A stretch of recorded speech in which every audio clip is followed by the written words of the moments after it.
এবারে যুদ্ধের প্রভাব পড়েছে বাংলাদেশি ক্রিকেটে। পাকিস্তান বাংলাদেশের সফর নিয়ে অনিশ্চয়তা, এমনটাই গুঞ্জন শোনা যাচ্ছে। 3 ম্যাচের ওয়ানডে সিরিজ খেলতে পাকিস্তান ক্রিকেট দলে বাংলাদেশে আসার কথা আগামী সপ্তাহে, কিন্তু পাকিস্তান গণমাধ্যম সিও নিউজ জানিয়েছে চলমান আঞ্চলিক উত্তেজনা এবং অনিশ্চয়তার মুখে পড়েছে এই সফর। একদিকে বিসিবি দায়িত্বশীল সূত্রে জানিয়েছে সিরিজটি সূচি অনুযায়ী চলবে ধরে নিয়ে এখন পর্যন্ত 2 বোর্ডের মধ্যে আলোচনা চলছে। বাংলাদেশে আসা সম্ভাব্য ফ্লাইট কোনটি হলে ভালো হয়, বিসিবি সেই বিষয়ে এখন কাজ করছে বলে জানিয়েছে বিসিবি সূত্রে।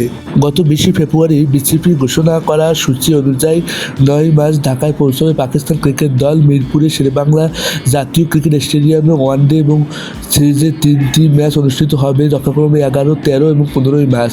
পরের দিন পাকিস্তান দল ঢাকা ছেড়ে যাওয়ার কথা।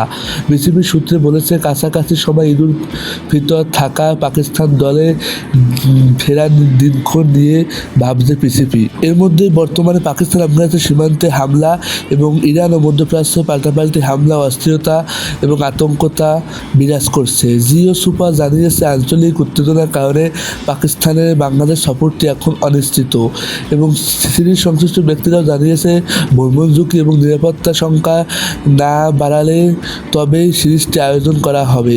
এই সিরিজের দল নিয়ে শীঘ্রই বিসিবি আলোচনা শুরু হওয়ার কথা। দক্ষিণ আফ্রিকা, নামিবিয়া, জিম্বাবুয়ে আনুষ্ঠানিকতা 2027 ওয়ানডে বিশ্বকাপে এখন মনোযোগ পাকিস্তান দলের। সিও সুপারের সূত্রের দাবি নির্বাচক কমিটি দলে বড় ধরনের পরিবর্তন আনতে পারে এবং খারাপ ফর্মে থাকা বাবর আজম, সাইফ, আইয়ুব এবং মোহাম্মদ নওয়াজকে বাদ দিয়ে তরুণদের সুযোগ দিতে পারে বাংলাদেশে এই ওয়ানডে সিরিজে।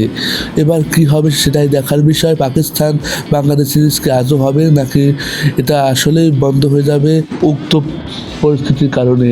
তো বন্ধুরা, সকল ধরনের নিউজ সবার আগে পেতে অবশ্যই আমাদের চ্যানেলকে সাবস্ক্রাইব করে রাখো। পেজ থেকে দেখে বেশি ফলো দিয়ে আমাদের সাথেই থাকো।